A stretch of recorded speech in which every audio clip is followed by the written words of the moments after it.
वसुदेवसुतं देवं कंसचाणूरमर्दनं देवकी परमानंदम कृष्णम वंदे जगद्गुरुम। आप सभी को जय श्री कृष्ण।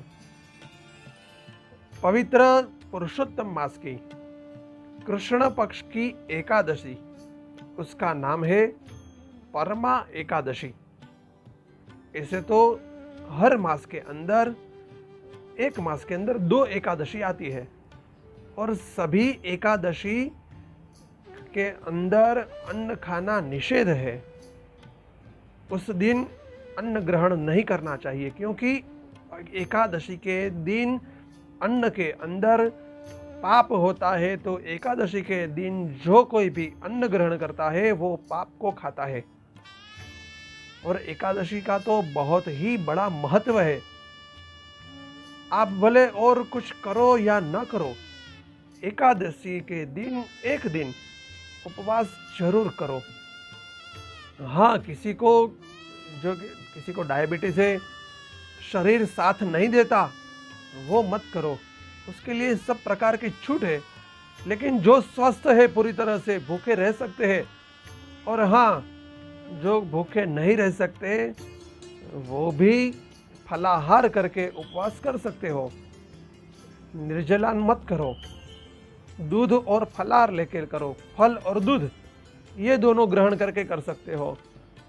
અને એ પણ ન થાય તો પ્રેમથી તમે તમારે સૂકી ભાજી, સાબુદાણાની ખીચડી, તળેલા મરચાં, સિંગદાણા, છાશ, દહીં, वो सब બધું ખાઈને કરો।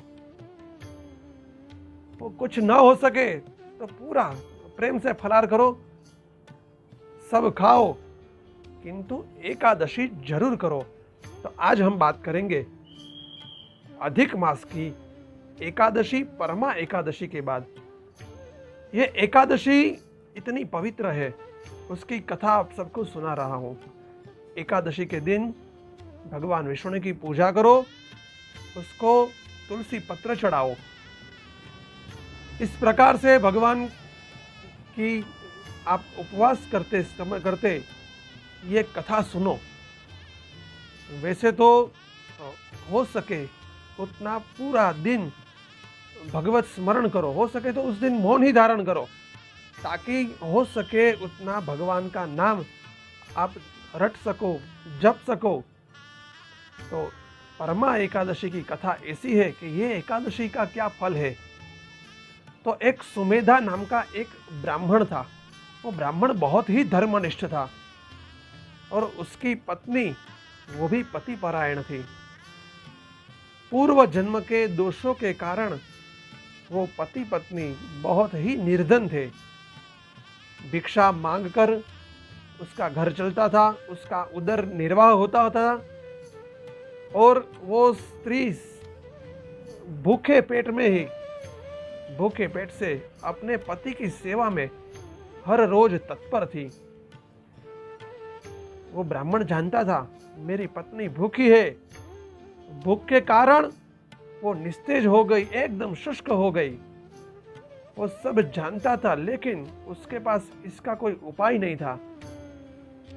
एक बार उसने उसकी पत्नी को बोला, हे स्त्री, हमारे दुर्भाग्य के कारण हमें कोई भिक्षा की प्राप्ति नहीं होती, हमारे पास धन नहीं है, मैं ये अवस्था को टाल नहीं सकता हूँ। एक काम करता हूँ, यहाँ तो मुझे कोई भिक्षा देता नहीं है, मैं परदेश में जाकर जो कुछ भी धन मिलेगा वो थोड़ा बहुत कमा कर लाता हूँ। तब पति का वाक्य सुनकर पत्नी बोली और दुख भरे हृदय से, अश्रु भरी आंखों से वो बोली, हे नाथ, मैं अबुध स्त्री आपको क्या सलाह दूं? फिर भी मैं तो आपकी अर्धांगिनी हूं।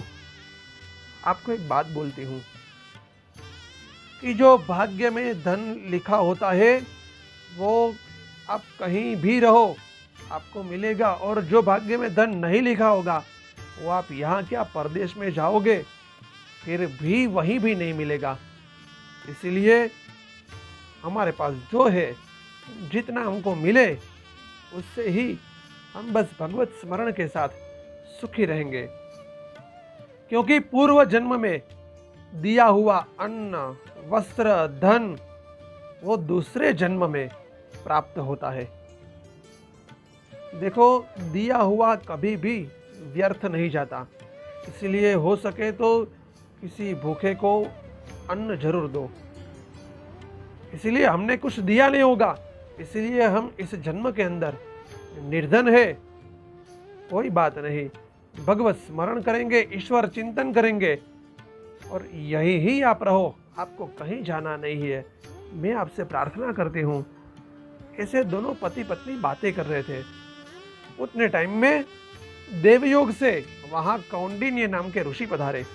उसका ब्राह्मण दंपति ने स्वीकार किया, उसका सत्कार किया, उसका स्वागत किया और ब्राह्मण को वंदन करके पूछा, हे मुनिराज, आपके पधारने से हम दोनों कृतकृत्य हो गए।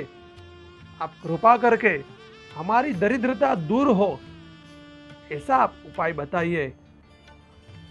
आप जब पधारे तब हम पति पत्नी दोनों यही बात कर रहे थे कि हमारा दरिद्रता कैसे दूर हो।